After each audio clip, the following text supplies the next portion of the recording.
G'day legends, Atron here, doing another Guild Wars session today, focusing on a couple of different heroes, using Atlanticore, and going to be using some Storm Eater as well, just for some interesting utility, a little bit of this, a little bit of that, trying to make Flame Guard, probably. Anubis doesn't really have a problem staying alive in Flame Guard, so we might keep him there. Make sure we've got all the healers going on, so Rudolph, Angie's got to be in there somewhere, which he's not. That's probably why I was dying in my test runs. Let's put that on him. Angie on Anubis, and yeah, that should do. What was he using? Yellowfin. Yeah, we'll put Yellowfin on you instead. Okay, cool. So yeah, we're going to be using, as I said, Atlanticore and Storm Eater through a couple of these different ones. So we'll be starting at the highest here, 405, and then 3 bases in Germany, and then the last one in Sand Warriors. Alrighty then, so we're going into this one. Now, when I was playing around earlier, there's 2 gaps here, so you look for the gaps, and happy days, and I was trying to just spam drop everyone. It wasn't working out ideally, so what I ended up doing is there's a gap here, and a gap here, so I want to aggro one way or the other. So I put Anubis down, and then I'm going to drop Atlanticore in the other hole, and he's going to proc without taking the aggro of Copters or the full force of Skelly and stuff like that. So we kind of just got to wait for Gunslinger to proc and make sure the Walla and Anubis aren't going to proc either. So where are those holes again? One there, one there. So those are the graves. If you want a good indication of how to drop them, if you can't see them, you just remember that the graves are there, and then happy days. Oh no, that didn't work out. Didn't drop Anubis in the first hole. So get rid of the totems. Easy done. Wait for the procs to go off, and put our little grave there for a little marker. And Anubis. Nope, again didn't drop Anubis.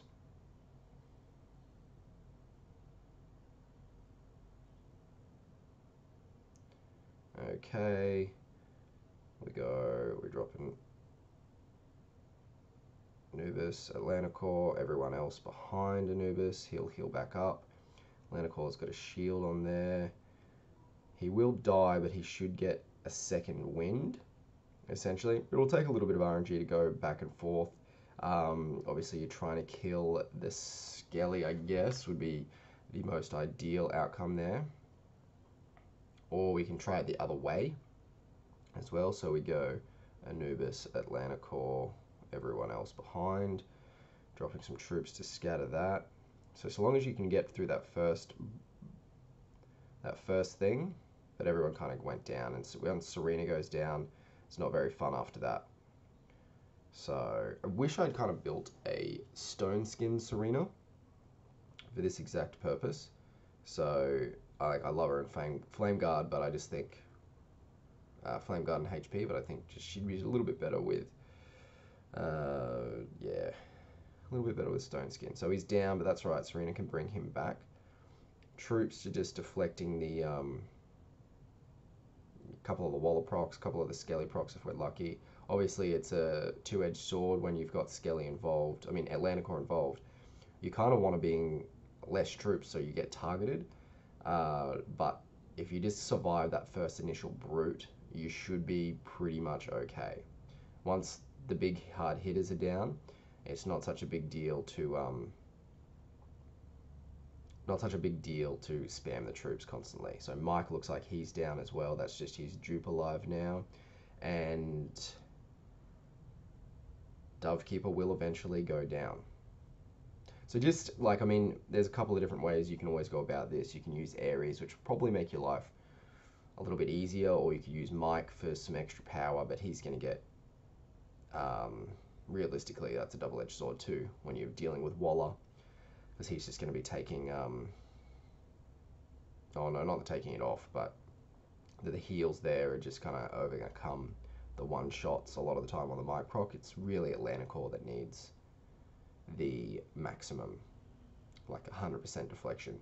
But that's that one, just a little bit of a different, like, I mean, I've used Atlanticore before, but when you're going to that head-to-head and you can't pull the dove out, it allows you to, because I don't think that dove had Empower, so it allows you to simply just, you know, rearrange the entry point of heroes just for a second or two.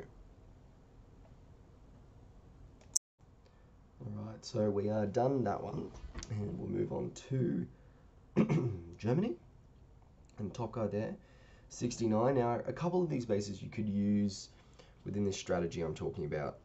You could use probably Storm Eater and Atlanticore to the same effect. So within these bases, like I've been using Storm Eater for essentially an entry point up here, sending him in first, and then either getting a dove to proc, or setting him up in a way where when he revives with Serena, he will be in a more helpful position to either stun maybe a Dovekeeper or a Walla or someone like that, so they can actually kind of mitigate some of the damage that is coming from some of the like the Walla procking or something like that. So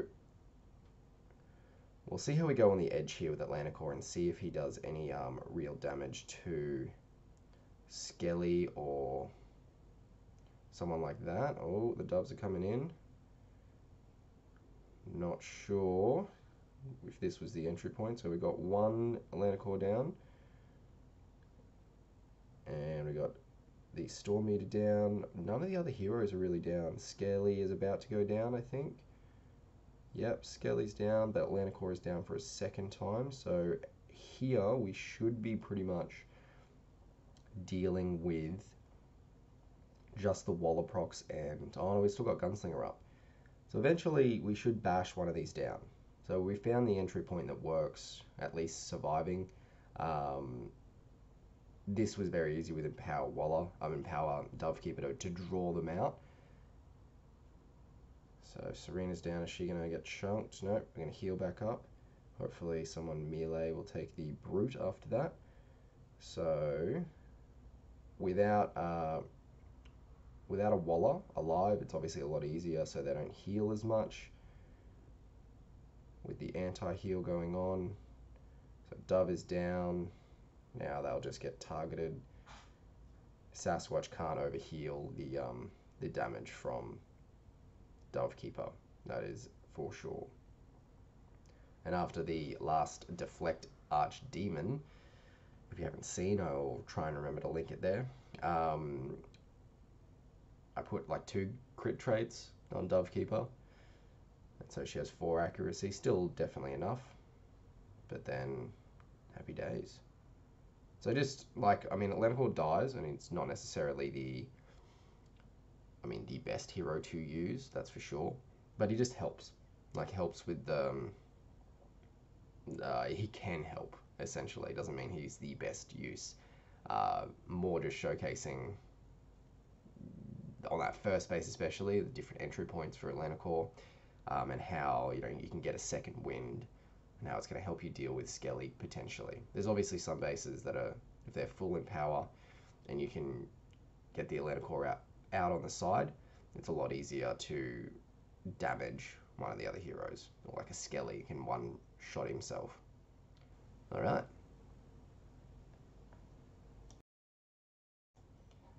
Okay, so 2 more in Germany here. Now, Dovekeeper is on the side. Now, this was one of the bases where I think I did end up deciding to use Storm instead. So we'll just go and select good old Storm. What's he in? Persalot. That's fine. The rest of the team has all the pets I want anyway.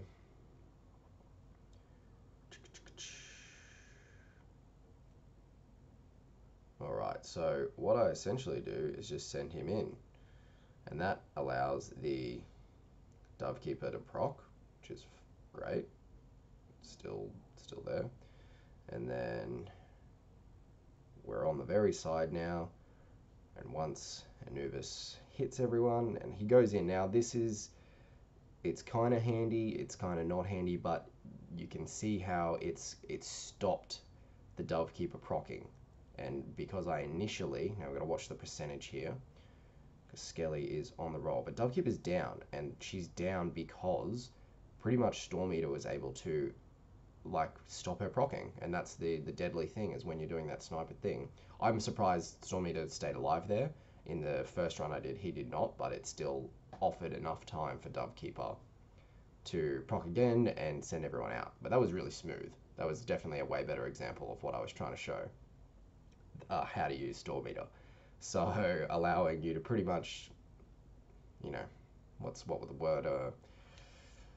Put Dovekeeper to very little use for the enemy hero or enemy base. So especially on that revive, getting the initial proc is the first stage.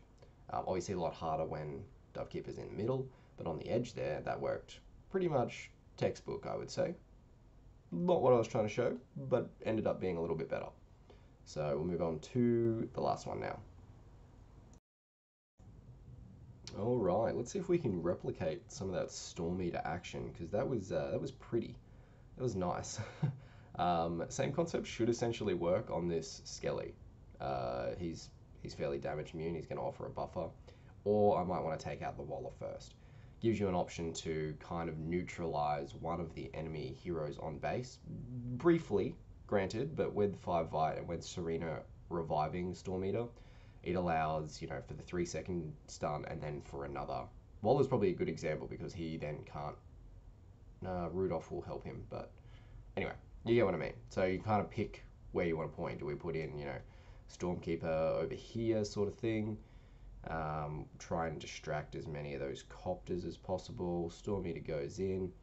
He hits that. Happy days. Now, it doesn't...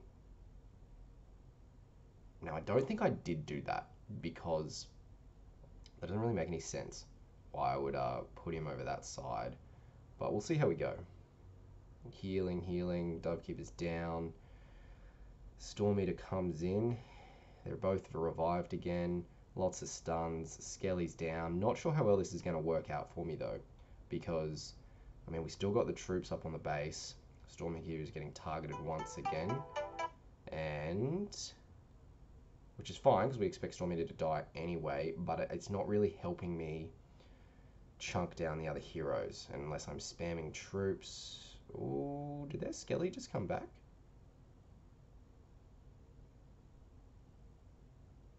Maybe he just didn't die. Maybe he'd revive. It's really odd.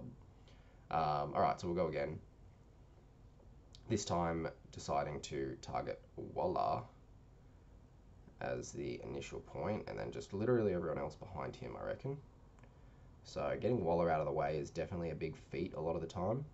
So 19%, this is where we're going to have to be super careful though, because if we don't chunk down a good bat of their heroes. Obviously Storm Eater is adding to a lot of AoE damage here. 37%.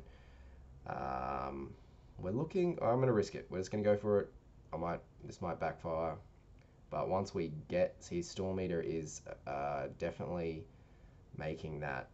Oh, shit. Is definitely making that Dovekeeper less useful once getting into the center. But now we're going to have some interesting... Nope, we're all good. Everyone's alive, that's fine. Dovekeeper is making quick work of the Skelly. So I'm actually really liking the Storm Eater. Bit more risky, obviously, unless you don't have like the healing and the heroes to back yourself going into, oh god, an Anubis, Skelly, and Dovekeeper. That can be pretty scary.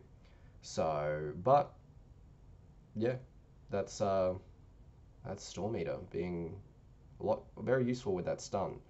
So not exactly what I want to show. I was going to show some wall breaking stuff with him, but essentially the same thing. Wall breaking all of the entry point, wherever it is, near the closest hero. Happy days. So alright, that was Germany all done. Alright, done with Germany Sand Warriors as the last one here. Now, are we going to do Storm Eater?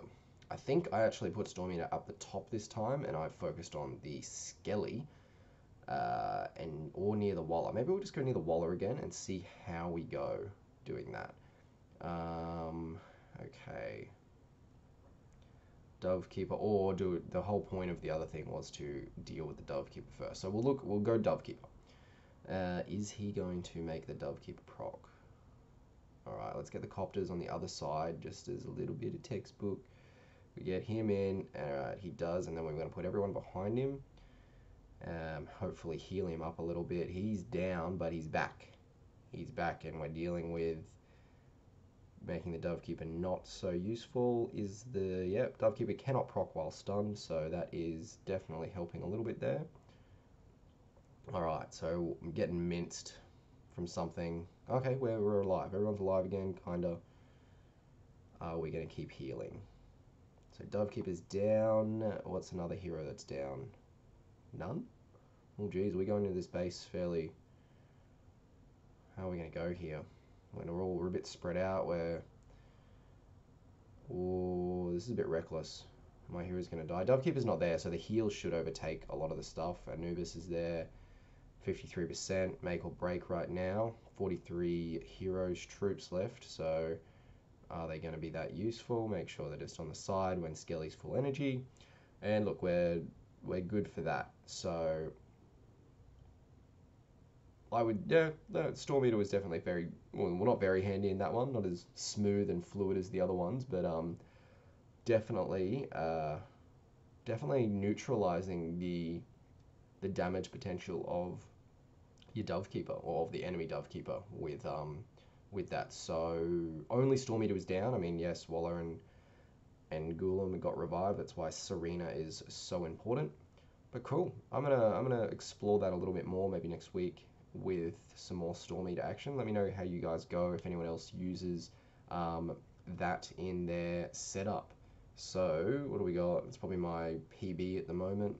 All fun and games. Trying a new base was pretty good. Six fails, and you can't see them, but there was 2 that weren't 100%. Where are we at the moment? 68, 32. I don't know. We'll see how we go. Have they got eight numbers? Might be interesting. We'll see.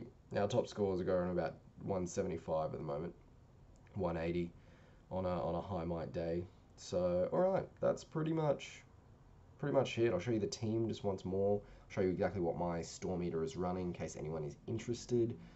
He's not even skill 11. He's just skill 10. I have not put him up.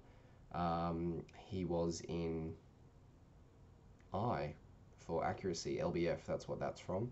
So also offering some sap damage. Probably not going to actually hit the dove. It's going to hit, or Dovekeeper, it's probably going to hit the doves. And my traits are accuracy also for LBF. So that's what's going on there.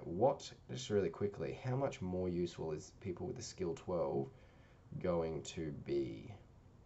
Storm Eater, level 10. Okay, so what does he get at level? So that's just damage, 4 seconds, coma.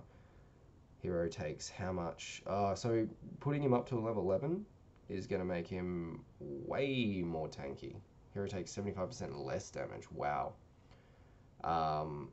Yeah, so big jump, 15% from 11 to 12 if anyone does have them. But yeah, that's essentially, he's just going to be tougher to kill. More survivability, more stuns. Not a bad idea to take him to 12. Also very handy for Arena and LBF. Alright guys, that's me signing out. Thanks for tuning in, and I will see you in the next video.